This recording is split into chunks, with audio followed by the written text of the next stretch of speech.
इस वक्त हमें मुजफ्फरनगर के जीआईसी ग्राउंड में आज यहाँ समाज के जो यहाँ कमेटी है उसके द्वारा मंत्री पूर्व केंद्रीय मंत्री संजीव बालियान जी का अभिनंदन समारोह आयोजित किया गया था।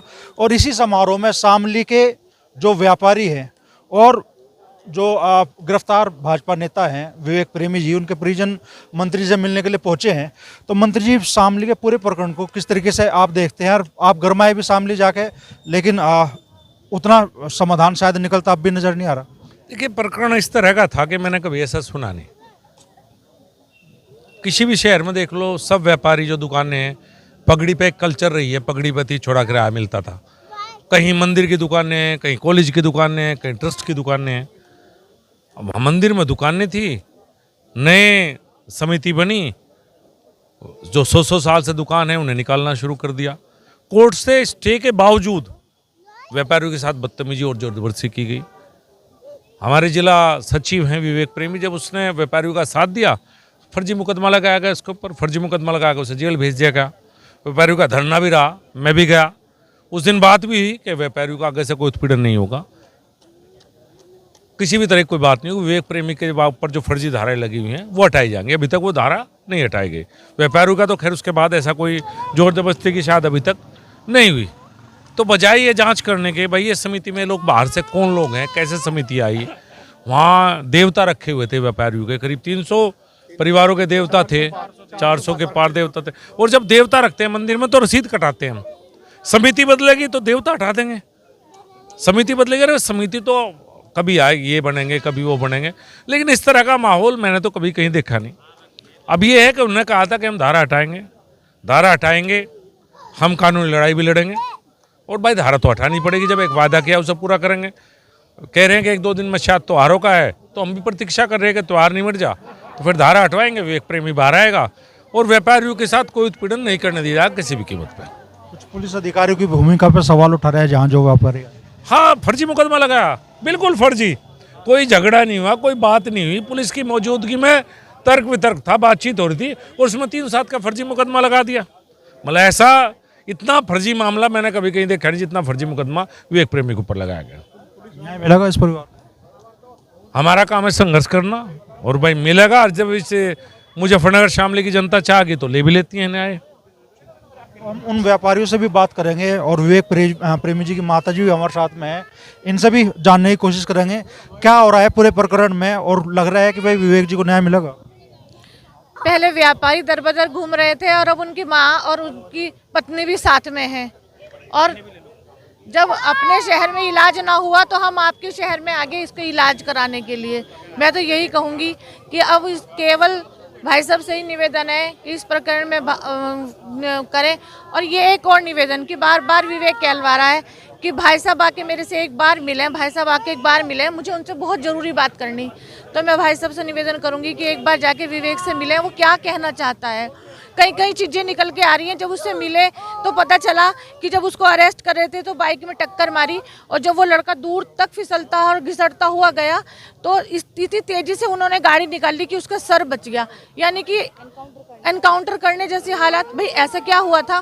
क्या इसका मतलब है कि समाज में अगर व्यापारियों के साथ, दुकान वालों के साथ कुछ होता है तो कोई खड़ा ना हो? अब मैं तो समझ नहीं पा रही हूँ कि उसके इतने बड़े गुनाह की उसको कितनी बड़ी सजा मिलने वाली है कि नन्हे बच्चे को हम ले लेके घूम रहे हैं। व्यापारी बेचारे अपनी दुकान पर ध्यान रखें कि हमारे साथ घूमे। बस एक अजीब ही असुरक्षा का माहौल पैदा हो गया कि समझ नहीं आ रहा कैसे निपटेगा। क्या नाम है भाई आपका? मेरा नाम सचिन भारत है। और इसमें व्यापारियों के साथ जब हमने इस मामले की शुरू करा था विषय, तो शामली भाजपा जो है उसका जो भूमिका रही है वो बड़ी डराने वाली और भयभीत कराने वाली रही है। और मुझे विवेक मिला और हमने दोनों ने मिलकर मोर्चा संभाला कि हम इन दुकानदारों का साथ देंगे। विवेक ने अपनी भूमिका निभाई, मैंने अपनी भूमिका निभाई। और जिस दिन विवेक की गिरफ्तारी हुई उस दिन हम सिटी ग्रीन में एक कार्यक्रम चल रहा था भाजपा का। हम माननीय प्रभारी मंत्री दिनेश खटीक जी को अपना विज्ञप्ति देने के लिए गए थे और हमें वही सूचना हो गई थी कि हमारी गिरफ्तारी होगी। तो विवेक ने जब बाहर गिरफ्तारी देने के लिए जान लगा तो मैंने कहा विवेक तू अकेला गिरफ्तारी नहीं, मैं भी तेरे साथ दूंगा। हम वहाँ 5 मिनट खड़े रहे। उसके बाद जब हमें किसी ने गिरफ्तार नहीं किया तो हम दोनों अपनी अपनी बुलेट लेके अलग अलग दिशाओं में चल दिए। थोड़ी देर बाद ही मेरे पास सूचना आई और जो तरीका था वो बहुत ही दुर्भाग्यपूर्ण था। और आपको मैं एक जानकारी और बता दूं, लगभग 135 दुकानदार जो भैरव मंदिर में थे, उनको जो 45 साल से किराएदार थे, उन लोगों को ज़बरदस्ती एग्रीमेंट पे लाया गया है। एक वैष्णो देवी मंदिर की धर्मशाला थी, वैष्णो देवी मंदिर था, उसको पूरा उन्होंने कब्जे में लिया है। और एक बैंकेट हॉल उनको पूरे कब्जे में लिया है। एक शमशान घाट है, उसको नोटिस जारी किए हुए हैं। एक मदरलैंड स्कूल था बराबर में, उसको भी। और आपको जान के ये आश्चर्य होगा कि जो वर्तमान में जो बाबा जिस कार्य को कर रहे हैं, उनके पास अपना एक भी कागज उपलब्ध नहीं है। उनका गद्दी जो है जो आज़ाद नाथ जी के नाम पे है, और जिनका उनका विवाद चल रहा है 5 कोर्ट्स में। और ये हमारे अंकल जी हैं, ये अपना दुकान का मुकदमा 25 फरवरी को जीत चुके हैं हाई कोर्ट से। उसके बावजूद भी बिना कागजों के जिस प्रकार से प्रशासन उनको सहयोग और सपोर्ट कर रहा है, वो मतलब शामली की जनता, माननीय मंत्री जी जब हम गए तो माननीय मंत्री जी ने हमारे से ये पूछा कि भाई यहाँ तो काफ़ी लोग होने चाहिए थे विरोध में। अब माननीय मंत्री जी को उस समय बताने की स्थिति में नहीं था। स्थिति ये है कि लोग इतने आतंकित हैं, इतने डरे हुए हैं। हम दोनों ने पता नहीं 100 बदमाशों का सामना किया, 50 बदमाशों का सामना किया, 200 बदमाशों का सामना करा। एक दिन में हमारे पे किस किस तरह की कॉल आई हैं, किस किस तरह की धमकियाँ आई हैं। पुलिस प्रशासन तो जो बदतमीजी कर रहा था वो कर रहा था। अननेसेसरी हमारे पे बहुत धमकियाँ आई हैं। हाँ, परसों भी और सीओ का बर्ताव ऐसा है जो जैसे गुंडा हो। मतलब जिन लोग गुंडों ने हमें धमकी दी है और उनके और सीओ के बर्ताव में कोई फर्क नहीं है। बहुत ही ज़्यादा जिस आदमी की भाई प्रॉपर्टी आपकी, उसमें मैं चाहे बेनामा मालिक हूँ या किराएदार हूँ मेरा आपका, और फला आदमी आगे कहने लगे तू हट, जो है मालिक मैं हूँ, उसके पास कोई कागज़ नहीं, कुछ नहीं, उसके बाद प्रशासन सपोर्ट कर रहा है। ऐसा नहीं, मतलब ऐसा आतंक मचाया उन्होंने शामली में, मैं आपको बता नहीं सकता। एक अखाड़ा था वहाँ पर। क्या वजह है? मैं सॉरी, आप चूँकि वो विवाद तो काफ़ी लोगों की जानकारी में है। सिर्फ आप संजीव बालियान जी खड़े हुए या क्षेत्र का कोई जनप्रतिनिधि, शामली जिले में भी बड़ी बड़ी राजनीतिक हस्तियां हैं, लेकिन कोई नहीं पहुंची आप लोगों के बीच में, कोई समर्थन नहीं दे रहा आप लोगों को? मैं खुद एक ठीक ठाक परिवार से वहाँ पे बिलोंग, मैं अजय सिंगल जी का भतीजा हूँ और ठीक ठाक राजनीतिक परिवार से वहाँ की उसमें इन्वॉल्व हूँ। एक टंकी रोड का जब विवाद हुआ था तो मेरे भाई ने इस मैटर में एटीएम को फ़ोन किया था, तो उनको ये कहा गया कि आप इस मामले से दूर रहें, आप इस मामले से दूर रहें, आपको 66,000 का करंट लग जाएगा। संपूर्ण भाजपा के जितने भी लोग, अगर कोई भी आदमी इसमें इन्वॉल्व हुआ है तो माननीय अधिकारी हमारे माननीय मुख्यमंत्री योगी आदित्यनाथ का नाम लेते हैं। और जो बाबा हैं वहाँ पे शेरनाथ, जिनके नाम पे ये पेहवा पीठ के जो मठाधीश बताए जा रहे हैं, उनका कोई भी कार्यक्रम होता है, सारे एडीएम, डीएम, सीओ सब उनके पैरों में ऐसे गिरते हैं। सारे शामली को जानबूझ के दिखाया जाता है जैसे कोई एक नाटक का मंच रचा जा रहा हो। और मतलब उन्हें माननीय मुख्यमंत्री जी को इसमें नाम को घसीटा जा रहा है, उनका इस्तेमाल किया जा रहा है। और प्रशासन और शेरनाथ जो बाबा है, इनकी मिली भगत है। तो जितनी बड़ी हिम्मत करके हमने इस आवाज़ को उठाया है, अपनी जान की बाजी लगा के हमने इस बात को उठाया है। संजीव बालियान जी आप लोगों के बीच में गए, कितना साहस आप लोगों को मिला? हमें तो पूरा साहस नहीं जी, सांस मिला जीने का। हमें तो बर्बाद कर रखा है इन लोगों ने। मतलब जितना उत्पीड़न हो सकता है हम बता नहीं सकते, वो हो रहा है। क्या कहना चाहें? मैं कहना चाहूँगा, मैं वीरेंद्र कुमार शामली से।